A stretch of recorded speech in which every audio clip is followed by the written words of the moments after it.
Tudo bom, pessoal? Vamos falar aqui então sobre hematose, né?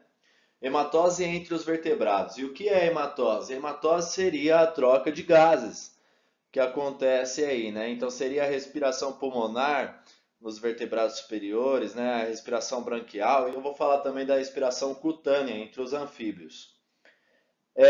O que acontece na hematose? O que acontece é muito simples. O oxigênio precisa entrar no organismo e seguir pelas vias sanguíneas, né?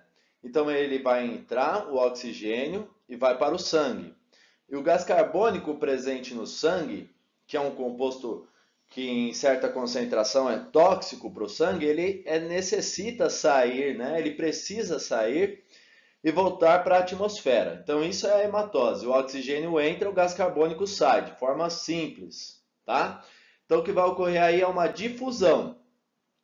O gás carbônico que chega até o epitélio respiratório, ele vai chegar com uma alta concentração, mais concentrado do que o gás carbônico do ar.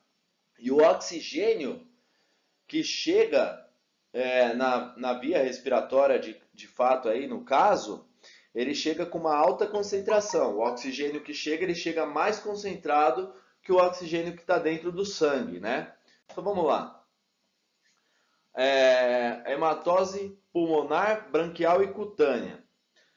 Quais são os organismos que fazem aí a hematose pulmonar, né? No caso, os mamíferos fazem hematose pulmonar, as aves fazem a hematose pulmonar, né? E os répteis também. No caso dos anfíbios, você tem lá o pulmão e eles fazem também hematose pulmonar. Só que o pulmão dos anfíbios ele é muito rudimentar, ele seria um pulmão muito primitivo, digamos assim. E ele tem baixa capacidade de captar o oxigênio do ar, o pulmão dos anfíbios. Por isso ele precisa compensar com a pele.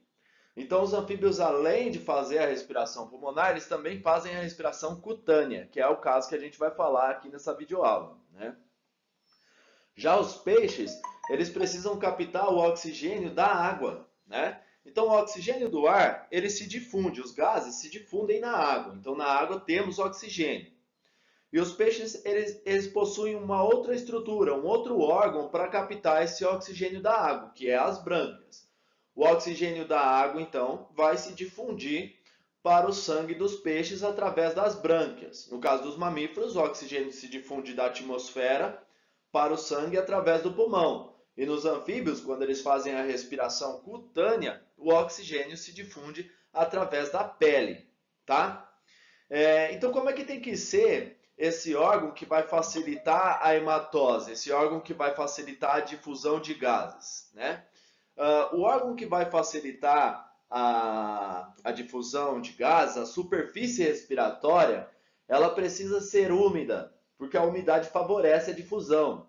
Ela precisa ser fina, muito fina, para que haja troca, né, de gases, para que esses gases possam se converter, para que esses gases possam se difundir.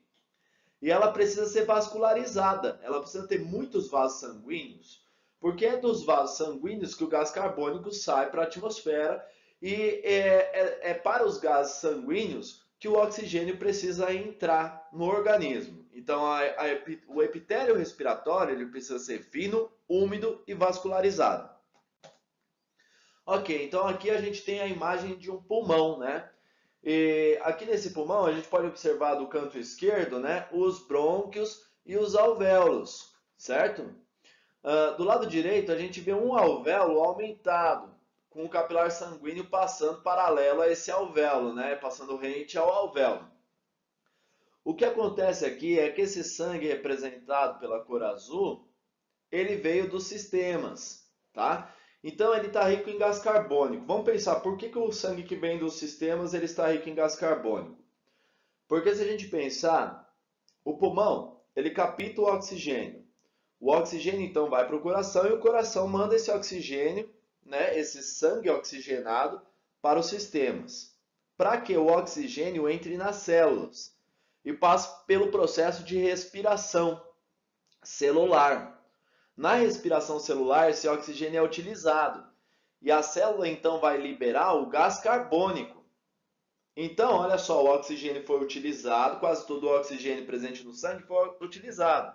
E liberou-se gás carbônico. Então, esse gás carbônico que agora foi liberado, que volta para o coração, ele volta sem oxigênio, né? Esse sangue rico em gás carbônico, ele volta para o coração sem oxigênio, mas rico em gás carbônico. O coração então manda esse sangue rico em gás carbônico para o alvéolo.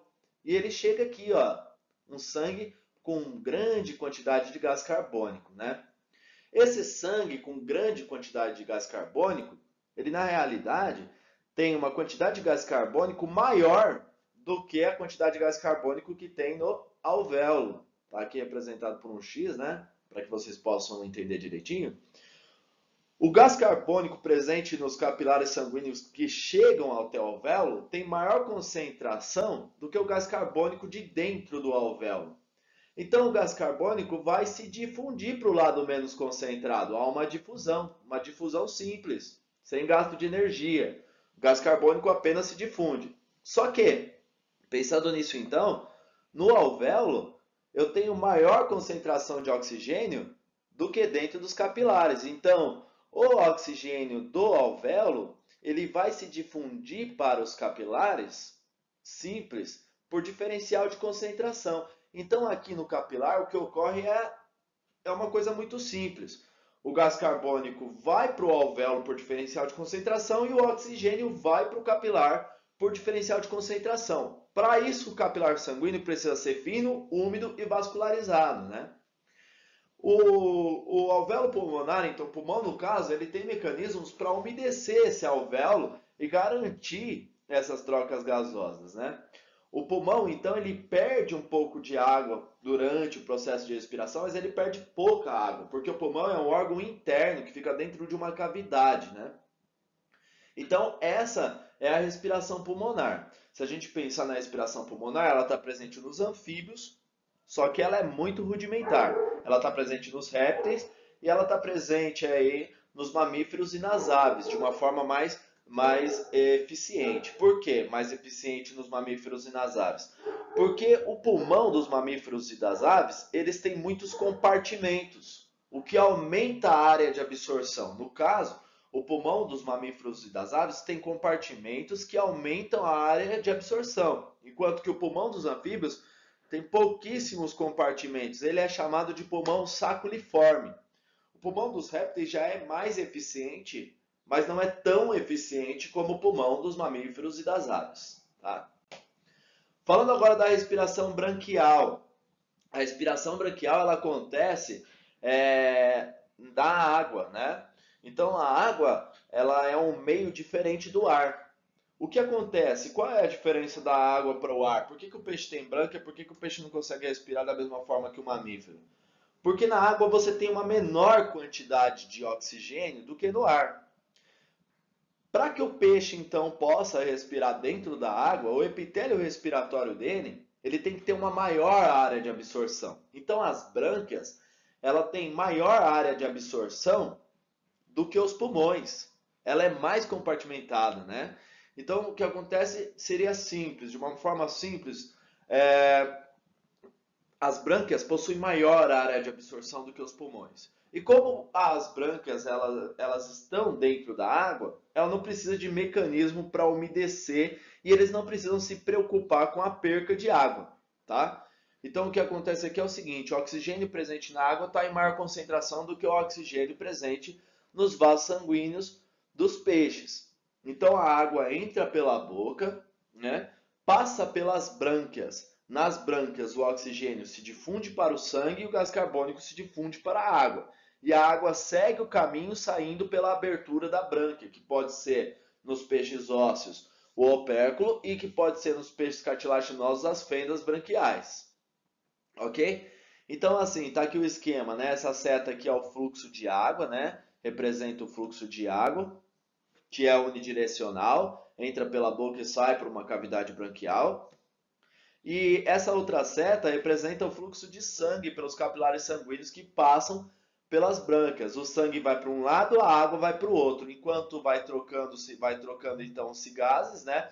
O gás carbônico vai se difundindo para a água, que vai seguindo uma direção, e o oxigênio vai se transportando para o sangue, que vai seguindo uma outra direção. E assim acontece a respiração entre os peixes, tá? Entre os anfíbios, você tem esse modo de respiração, a respiração cutânea, né? A hematose que acontece pelo epitélio, que é bem simples. É o mesmo processo, é o mesmo princípio, digamos assim. Aqui você tem a atmosfera e aqui você tem o interior do organismo, né? Então aqui o sangue chega desoxigenado pelos capilares sanguíneos aqui, representados pela cor azul, né? E vai transportar o gás carbônico, né, para a atmosfera, enquanto que o oxigênio que está em maior concentração na atmosfera é transportado para os vasos sanguíneos. Só que para isso, o epitélio dos anfíbios ele precisa ser fino, úmido e vascularizado. Sendo fino, úmido e vascularizado, o que pode acontecer com esse anfíbio? O que pode acontecer é que a pele do anfíbio está exposta à atmosfera e ela vai perder líquidos, ela vai perder água para a atmosfera. Esse anfíbio, então, ele não pode ficar por grandes intervalos de tempo longe da água, porque ele vai se desidratar muito facilmente por conta da maneira que ele respira, né? Pela respiração pela pele. Então, assim, essa seria uma comparação básica entre esses mecanismos de respiração dos vertebrados. Obrigado pela aula e até a próxima.